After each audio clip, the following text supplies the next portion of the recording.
Okay, so we are live.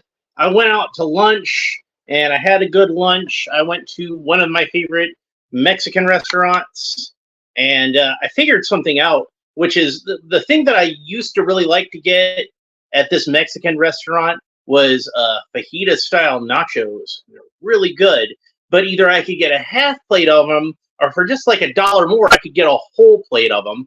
And it never seems like a bad deal to me to get the whole plate because it's just a little bit more money to get so much more food. And I know if I get that half a plate, I'm gonna wind up eating the whole thing and wanting more food.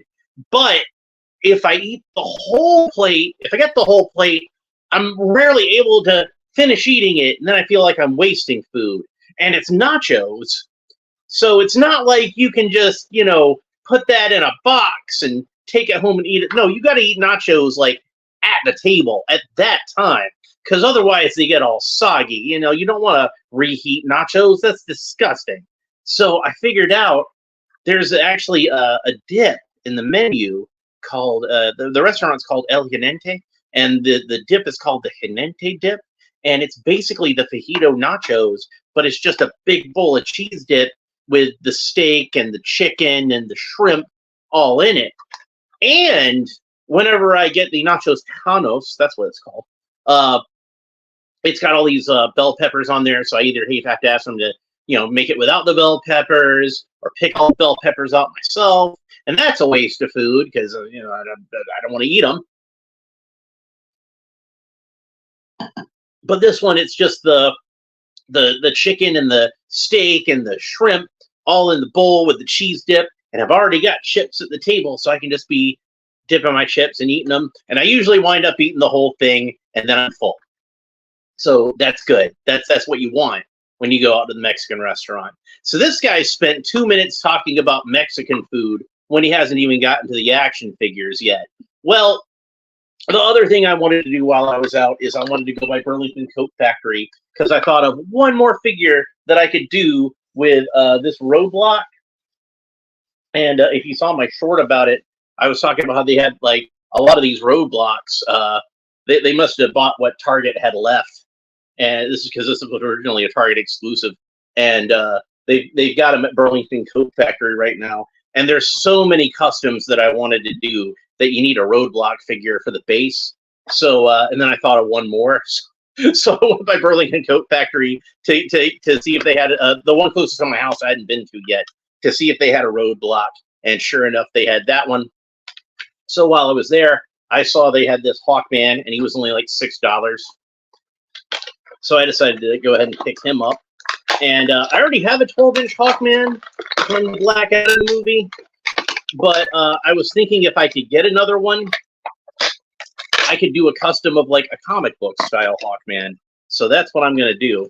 But I figured we go ahead and do a real quick unboxing of this figure first. We already went over this figure when I talked about the 2-pack with Black Adam that was a Target exclusive. And I would have bought another one of those, but those sold out real quick, and they never got any more of them in. So not going to talk about Hawkman too much, but the biggest difference between this one and the one I already have is that he's got much more simple style wings. The one that came in the Target 2-pack had much fancier wings that were all articulated, and these just kind of plug into his back. They don't even move back and forth or up and down or anything like that. They're just solidly plugged in. So I think what's going to happen, and I'll see how derpy his wings are on his head. I'll have to hit that with the hairdryer later and fix it. So probably I'm going to take the fancier one and turn that into my comic book style Hawkman. The only reason I'm thinking that'll be the one that I wind up using for that is because I think it'll be easier to, because of the way that those wings are made, I think it'll be easier to transplant those onto another figure. And I already have a Batman v Superman Aquaman figure that I picked out years ago to make into a Hawkman, but I just never got around to it. So I'm going to use that as the base. I'll take the wings and the helmet, and I might even just make him just a brand new head, since I do have 3D printing files for a Hawkman head, so not too bad. But other than the fact that his wings are all derpy, because you saw how that package was smashed up, other than that, he's a good-looking figure. So glad to have an extra movie Hawkman so that I can make that comic book style Hawkman. And then I'll have 2 Hawkmans. So won't that Hawkman? Hawkman makes it sound like he's the guys from Flash Gordon with the King Vulcan and his people that lived in Arborea. Gordon's alive. Anyway, so the main feature of this episode is going to be this 3-pack, which I believe is a Walmart exclusive. And it says exclusive figures, plural, but really the only exclusive figure in here is Darkseid. Because this is the standard Superman and the standard Batman.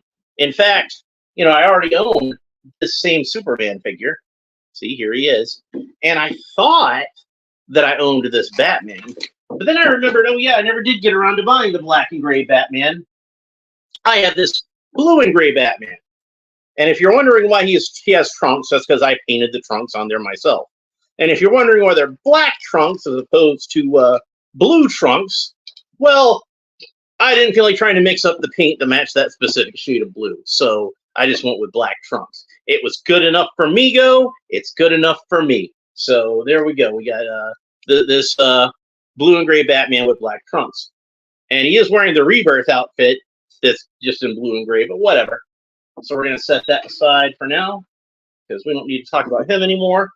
But the other thing I picked up while I was out today, in between my trip to Burlington Coat Factory and the grocery store, is I did find another black and gray Batman, and he was only $2.09. So when I first saw this, and I was thinking, well, I really would like to have that Darkseid, but I already have that Superman, and I already have that Batman. But I could use those for customs, so that'll be cool. So then I started trying to think of custom ideas to do with Superman and Batman, and I thought of some cool ones. But then when I realized I didn't have this Batman, I was like, well, I guess I'll have to get a second Batman now since I don't actually have one. Well, asking ye shall receive. Sometimes God / the universe / fate / destiny / the force, whatever you want to call it. Sometimes he, she, they, it are looking out for us. So, all right. So let's go ahead and we'll have a little look at the back's pretty simple. It's got, some artwork of the Superman and Batman fighting Darkseid. A lot of the trade dress that we're used to on Spin Master Batman stuff. Get a quick look at that. Plain black bat emblem. And of course, like I pointed out before, they don't need to actually say what the name of this line is. They just need the emblem. That's something we learned back in 1989. People give John Peters a lot of crap, but I think he was the one who figured that out. Just put the emblem on the poster. That's it. Just the emblem, the release date, black background, nothing else. Brilliant minimalist marketing. So, dude might not have understood Superman, but definitely understood Batman. All right. One other thing I want to talk about before I open up this package. So here we have 3 action figures. We have Batman, and we have Superman, and we have Superman's enemy. Why is this a Batman? Why is this a Batman toy? It's Batman, it's Superman, and Superman's enemy. Oh, sure, we can talk about how, well, Darkseid isn't really Superman's enemy per se. He's technically a New God's enemy, and he just kind of fights the whole DC universe, doesn't he? He's not strictly a Superman villain. And then to which I respond, he first appeared in Superman's pal Jimmy Olsen. Jack Kirby could have introduced Darkseid in whatever comic book he wanted to, and he introduced him in Superman's pal Jimmy Olsen. So Darkseid's fought pretty much every DC superhero that you could think of at some point or another. But you gotta admit, it's personal between him and Superman. Like he's got a personal enmity towards Superman, and Superman's got a personal enmity towards him.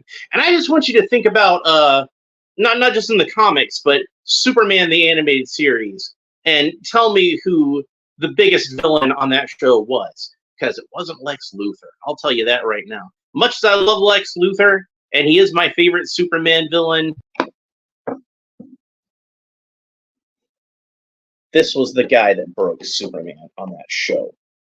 This guy on Superman the animated series, he hurt Superman worse than Darkseid ever, or the Doomsday ever could, and Doomsday killed him. But Darkseid broke him in all kinds of different ways. There's a reason that in the last episode of JLU, Superman just has no problem holding back against Darkseid. And it's not just because he lives in a world of cardboard, and it's not just because Darkseid is somebody that's actually on a power level comparable to him. It's because he just has that much enmity in his heart for Darkseid, probably more than Superman himself knows he's even capable of. So yeah, Superman is definitely, and Darkseid is definitely an enemy of Superman. So I'll have no argument about that. So they're all on this kind of little plastic frame just to kind of hold them in place. And they've all got the damnable plastic tabs holding them in. But yeah, this does look to be identical to the Superman figure that I already have. So let's go ahead and open him up. And then we'll talk about Superman. And I've talked about this Superman figure on the show before. I did feature him a bit in the episode where I was talking about the Mattel 12-inch Superman figure, which was a recent review, but an old figure that I've had in my collection for some time, and was just now getting around to unboxing it because I was finally going to use it for the custom project that I had. And his cape got all kinds of wrinkled up in the package, and it's that kind of birthday fabric, that kind of birthday ribbon kind of fabric that I don't like, unfortunately. And I would like to figure out a way to crack these figures open and get the cape out and replace it with another cape. But I haven't looked into it yet, really. But eventually I will. So I will hold the two. This is the single carded Superman over here, and this is the new Superman. And the older one actually has a somewhat softer cape. It's still that kind of cape that I figure would fray really easily. But like you can tell, even over the camera and the sound through the phone, like you can tell that this one is a much stiffer fabric than the one we have. Other than that, they're pretty much identical. I don't see any notable differences in terms of the colors of the plastic or the types of paint used. It's the same head sculpt. The only other difference I can notice is that the newer one, and I don't even know if this would come across on the camera at all. The newer one, I don't see it, at least on my phone, but it is a slightly darker and slightly more vibrant shade of blue. This one's a little more pale, just ever so slightly. But the newer one, it's just a little bit more rich. But other than that, I don't notice any discernible difference. The only way anybody would know the difference is if like I'm doing right now, they were really analyzing it and trying to find a difference.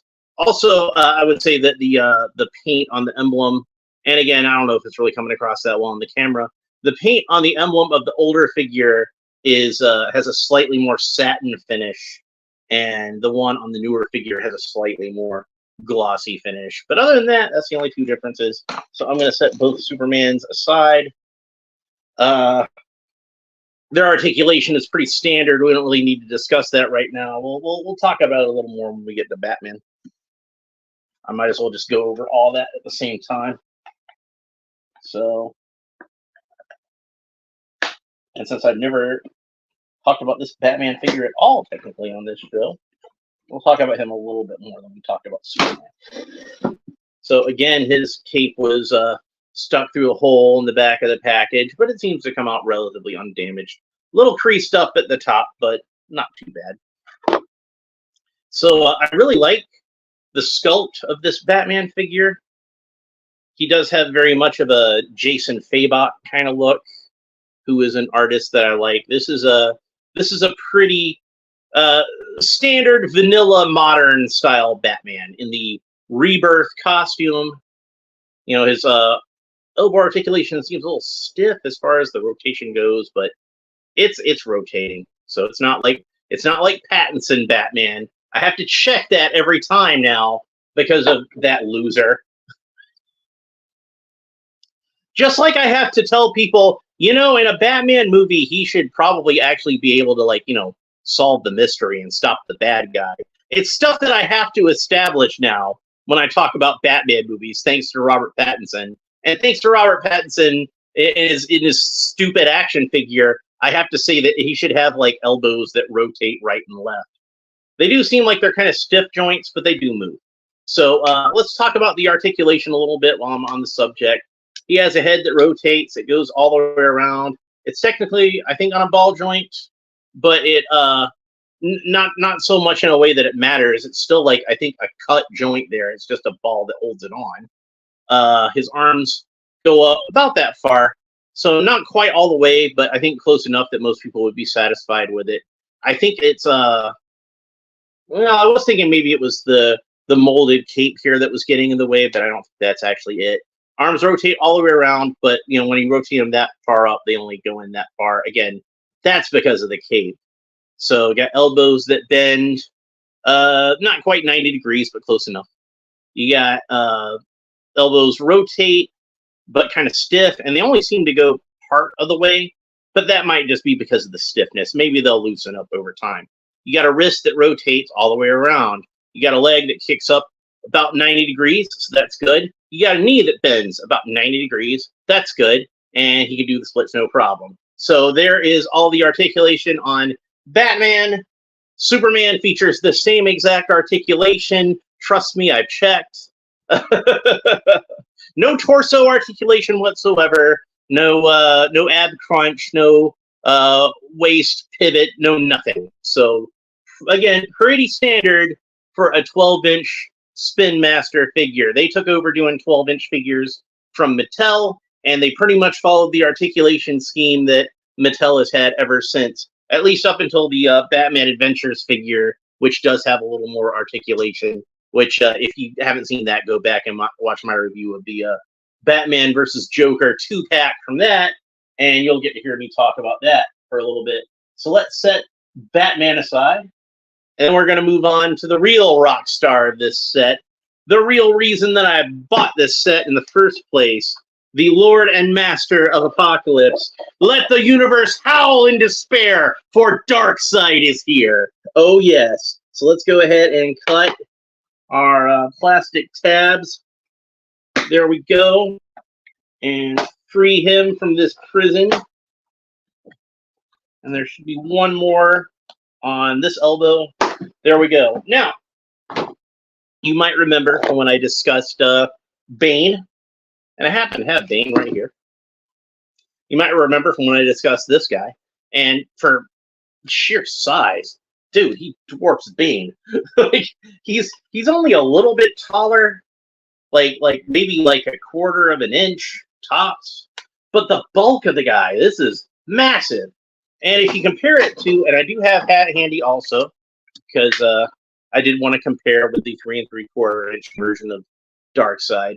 The Bane just dwarfs Darkseid in the 3 3/4-inch scale. But when we get into the 12-inch scale, Darkseid is freaking massive. So yeah, unfortunately, Darkseid will not have much to write home about in terms of articulation. I've already looked him over, and he's got like absolutely no articulation from the shoulders down. So there is a waist swivel, but there's no leg articulation, no knee articulation, no ankle articulation. But really, like if you just want one, you want it at the hips. Like that's where you got to have some articulation. You know my rule about action figures where you can't move their legs. It's not an action figure. It's a statue with movable arms. That having been said, I really like Darkseid, and I really wanted a 12-inch scale Darkseid figure. So I was willing to forgive the fact that my 12-inch Darkseid figure is not a true action figure and is only a statue with movable arms. But I mean, look at him; he looks awesome. Like this is a new 52 style Darkseid costume, and I do much prefer the more classic, simple Jack Kirby style of Darkseid. I'm not gonna lie, but of the new 52 costumes, I do feel like this is his best one. It's definitely better than the one that he had like when he first appeared in the new 52, and he looked like he had a toilet seat on his chest. I didn't like that at all. This one still has an Omega on his chest, but it's much more subtle. So I felt the same way. You can go back and watch my review of that with the 3 3/4 inch scale Darkseid. And he's wearing the same outfit. So I think Spin Master did a really good job of translating this particular Darkseid look into action figure form. If you want to hear me be very critical of a new 52 Darkseid figure, I invite you to go back into my my older videos and check out my review of the Superpowers Darkseid, and then you'll know my thoughts on the new 52 design. But this one looks great. I love this one. This is a good suit. This to me, like, it does harken back to the original Darkseid design. It is a little more busy, I will admit, but I definitely feel like it fits the character better than the one they used, than the way that McFarlane did in the Superpowers line. So yeah, he's definitely worth picking up. He's really cool. He's gonna look great on my shelf. Let's go over his articulation real quick. You turn his head all the way around, so that's good. Doesn't really seem to have much side to side or up and down movement. That's about as far up as his arms go. He's kind of muscle bound. So, and then of course they go down about that far and rotate all the way around that way. The wrists, yeah, they're articulated. That one was kind of stuck a little bit, but you can articulate the wrists. Those do turn around quite nicely. And then, as noted before, he does have a swivel at the waist, so at least he can turn all the way around at the waist. But unfortunately, his legs cannot move at all. So if I have any complaint about this figure, is that I wish I could have him sit on a throne, because he deserves to, because he's a king. He's a god. Yes. And just for comparison's sake, let's see him against his arch enemy, Superman, who is bragging to Darkseid about how he can actually move his legs, and Darkseid is just seething with rage that he cannot. And then, since I didn't really do a comparison between the two Batman figures that I have now, and I don't know where this one would have come from, since I bought him at the Goodwill, and obviously he was loose, and you can see his cape is all raggedy. But he's going to be for a custom project, so that's fine. So I have no idea where he came from, but we'll just go and hold the two Batman figures next to each other so you can get a good look at them. So, and then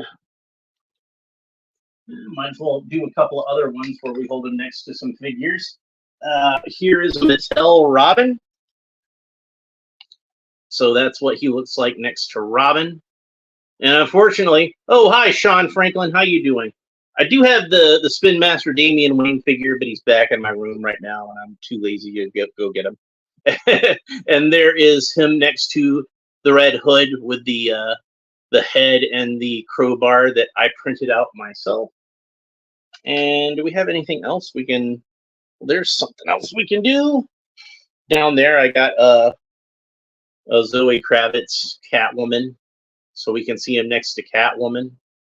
Yeah, I have the one with the head that I made across the room, but maybe I'll put up some pictures later. So, and then I think that's it. I think that's everything I have like access to. Well, now I got Blue Beetle here, so we can see him with Blue Beetle. So yeah, so that's pretty much it for this episode.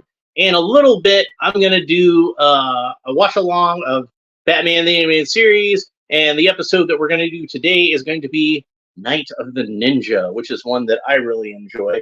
So make sure you come back for that. If you want to know exactly when I go live for it, make sure that you like and subscribe and hit the little bell down there, and that'll warn you anytime that I go live. It's always nice to see people in the chat. I always like seeing people in the chat. I always try to acknowledge the people that I see in the chat. So thanks for stopping by to Sean Franklin. I don't know what I'm doing for my next episode. I still got a lot of stuff to open up. And I do know that tomorrow, according to Amazon.com, my G.I. Joe classified grunt figure should be coming in. So look forward to that in the near future. But I don't know if I'm actually going to do it tomorrow because I got to go into work early tomorrow. And I got to go into work early Sunday. And I'm going to be working 12-hour shifts both of those days. So I don't know if I'm going to feel like doing any kind of video at all during that time. But I will definitely be back Monday. And, if you hit the little bell and I do happen to come back Saturday or Sunday, it'll let you know if I come back Saturday or Sunday, so you won't miss that. But anyway, I think that's pretty much it for this episode. We will talk to you next time. Bye.